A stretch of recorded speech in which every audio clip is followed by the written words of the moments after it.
What it do, homies? It's your boy Dave, and I'm back today.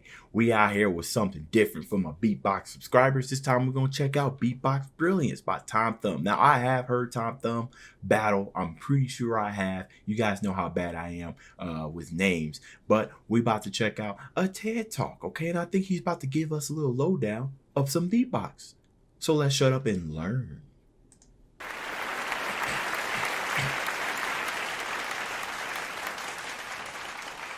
Oh, this is 2013. My name's Tom, and I've come here today to come clean about what I do for money. Basically, I use my mouth in strange ways in exchange for cash. I usually do this kind of thing in seedy downtown bars, and You guys remember those things that said poorly explain what your job is without directly saying it? That's an excellent description. I use my mouth to make weird sounds in exchange for cash. Then you like weird things in exchange for cash. Yeah, that definitely get a lot of people thinking, what? on street corners, so this mightn't be the most appropriate setting, but I'd like to give you guys a bit of a demonstration about what I do. Go ahead, dog.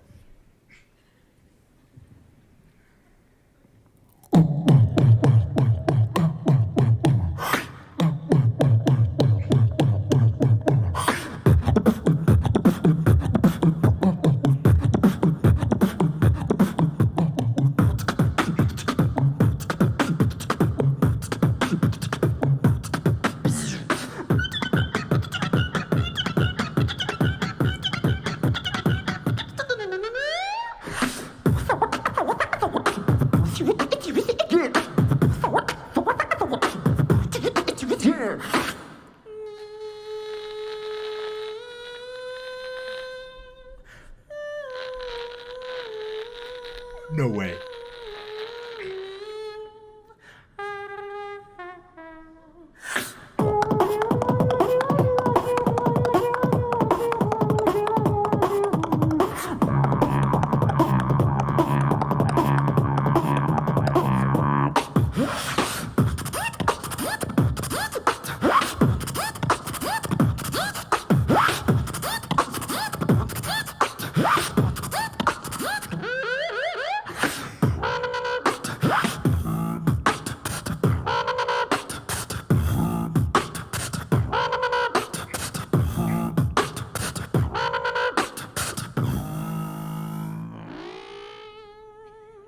And now, for my next number.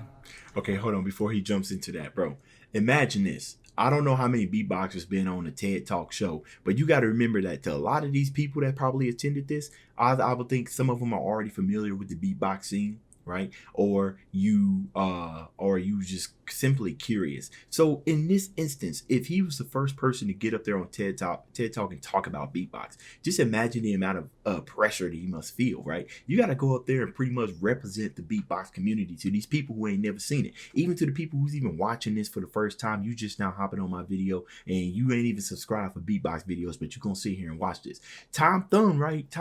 Thum right here is being like, he's like literally kind of like your pioneer right now. You learning about beatbox. Now, I wanted to really pause because I wanted to touch on that record thing that he did. Now, what was the most impressive about that was the old lo-fi scratch. His sound he did on that. How, Sway? Absolutely how? I don't even know, bro. It was so clean. I was sitting there looking at his mouth. I see him doing it. All I saw was this. I don't even know how he did it, bro. And now, for my next number, I'd like to return to the classics. That's right. We're gonna take it back. Way back. Back into time. Michael Jackson. Hold on, before he jumps into that. See, you know what I'm saying, man? Artists got a very distinctive sound. When it comes to the snare, it's about the tune, it's about the sound, it's about the tone. I don't know what, as soon as he did that, I was like, Michael Jackson, immediately. I can only do this to a certain amount of songs that I know I've heard a very, very long time, where all I gotta do is hear like 3 seconds of it, and I can tell you exactly what it is. But he did the tone of the snare and the kick so the snare and and the kick so perfectly. So, okay.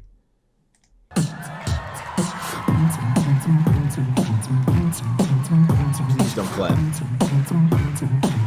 Oh well.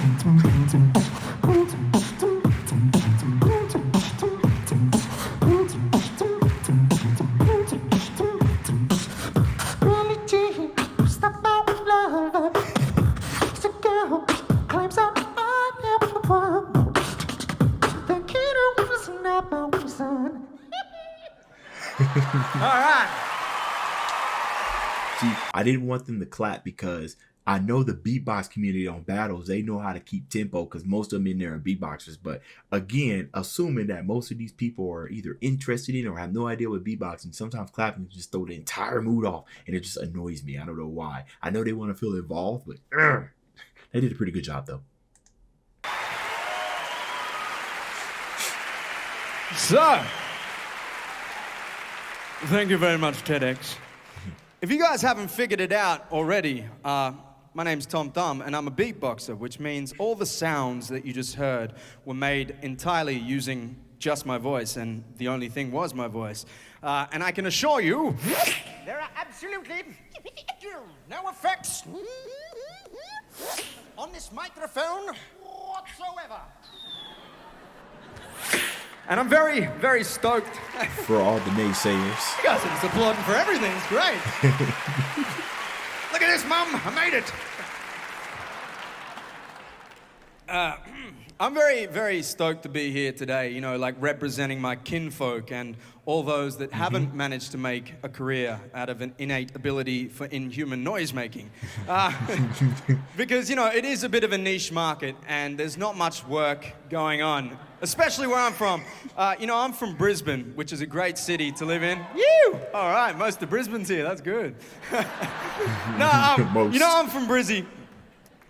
Which is a great city to live in, but, you know, let's be honest, it's not exactly the cultural hub of the Southern Hemisphere. So I do a lot of my work outside Brisbane and outside Australia. And so the pursuit of this crazy passion of mine has enabled me to see so many amazing places in the world. So I'd like to share with you, if I may, my experiences. So, ladies and gentlemen, I would like to take you on a journey throughout the continents and throughout sound itself. Okay, here we go, y'all. We start our journey in the central deserts. Uh-oh.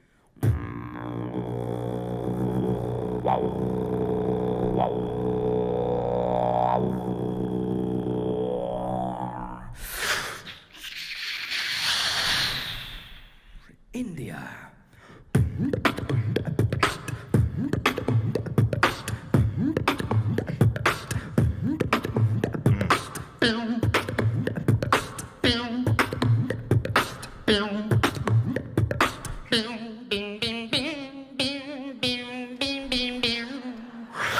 China.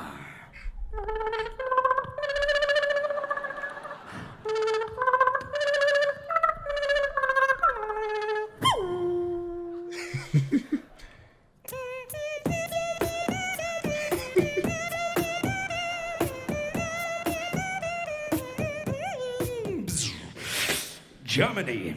Oh. Dance. Like house. Oh. That's tight. That's tight. Party, yeah. Hey, that was amazing. Oh my goodness, because that's definitely the type of stuff you would hear, like if you outside the club and you trying to get in, like that muted sound. That was absolutely amazing. He did a touch on something right there when he was talking about he get to see places that he would have never saw thanks to his crazy passion, you know. And you start thinking about all these type of cultural differences and how everybody does at least something with their voice. Like think of what's her name? Yoko Ono. I think that's how you pronounce her name. Bro, her voice is so unique.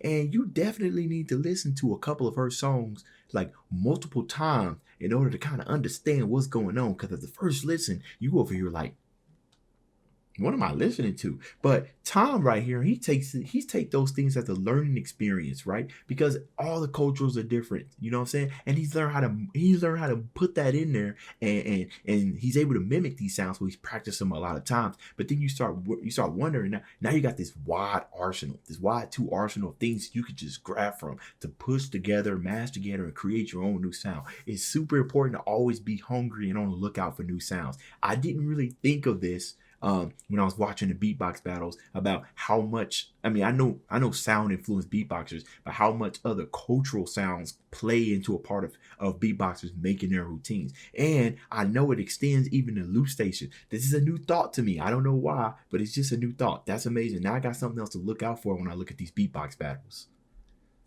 That was amazing. And before we reach our final destination, ladies and gentlemen, I would like to share with you some technology that I brought all the way from the thriving metropolis of Brisbane. These things in front of me here are called Chaos Pads. Okay. And they allow me to do a whole lot of different things with my voice. For example, the one on the left here allows me to add a little bit of reverb to my sound, which gives me that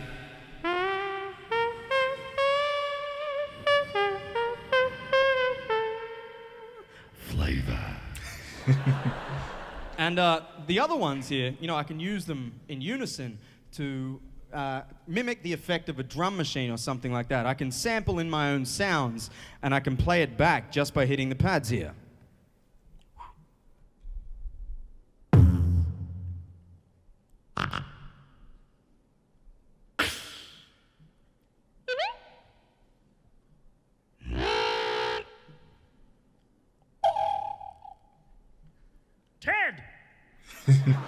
X.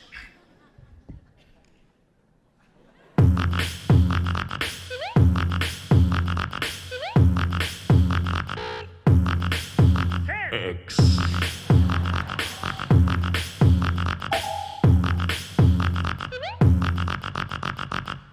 X. Hey man, he's schooling us, y'all. I got way too much time on my hands. And last but not least, the one on my right here allows me to loop my voice. So with all that in mind, ladies and gentlemen, I would like to take you on a journey to a completely separate part of Earth as I transform the Sydney Opera House into a smoky downtown jazz bar. Uh-oh. All right, boys, take it away.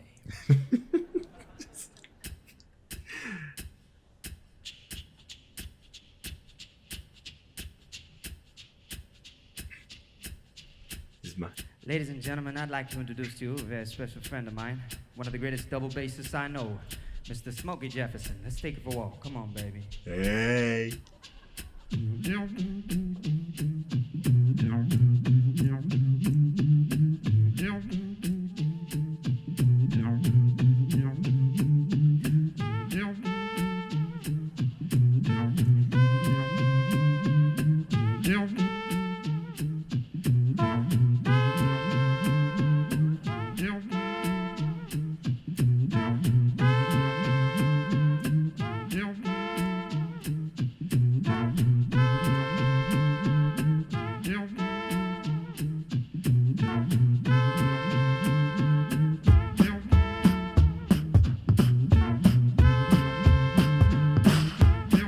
Ladies and gentlemen, I'd like to introduce you, the star of the show, one of the greatest jazz legends of our time, music lovers and jazz lovers alike.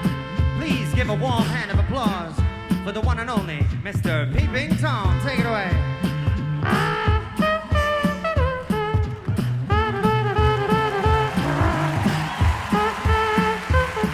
Oh no.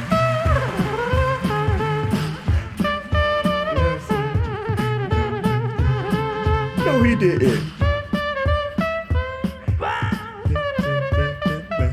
Wow.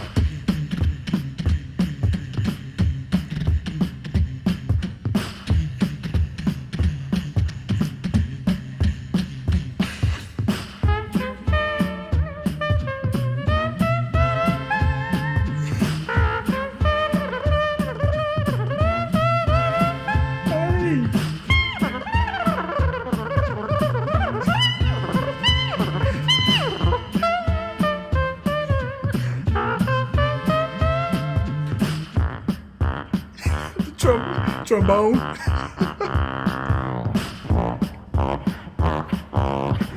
Tuba, sousaphone, tuba. Scatting.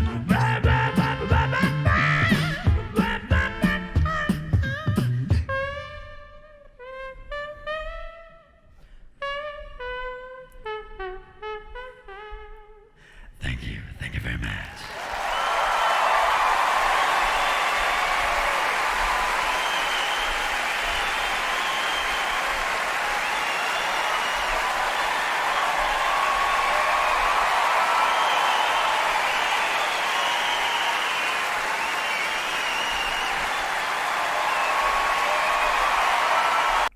That was absolutely amazing, and also what an amazing performer and presenter Tom is, man. That was absolutely enjoyable, and you took some things out of it, right? It was just a quick 11-minute session about what beatbox is, and we enjoyed every minute of it, baby. That was amazing, absolutely, bro. And I think we heard some Nate Dogg in there.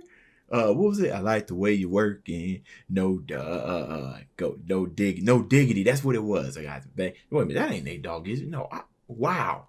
Why am I forgetting the name? I know what he was saying. I like that flavor there, boy. See, he played that familiar game, right? Because when you introducing something to people who don't know nothing about it, you can't just go out there and just start doing just whatever, you know. Add some type of familiar. Add something that's going to attach them to something that they like, and they'll appreciate it a little bit more. So he did a wonderful job at that. I mean, think about all the stuff we learned, right? He talked about his ability. He talked about how he gains inspiration from all the other cultures when it comes, you know, to making his own sound. He talked about the technology. He talked about, you know, just using like before he even looping, just playing like what you would do on like a controller, like a MIDI controller, where you just put in sounds and you play them as you want. And then he gave us some loop. Like we got pretty much this was like literally beatbox 101, and this was done back in 2013. That loop station thing that he was using, that looked archaic compared to what I've seen. Looked like one of the earlier stages of loop station, but I don't know how early loop station is. I feel like it might even be older than me now that I think about it and I kind of think about the basics of it. But who knows, y'all? Y'all let me know what y'all thought about this down in the comments. That's the end of this video. If you enjoyed the content, leave a like and subscribe. Dave's out.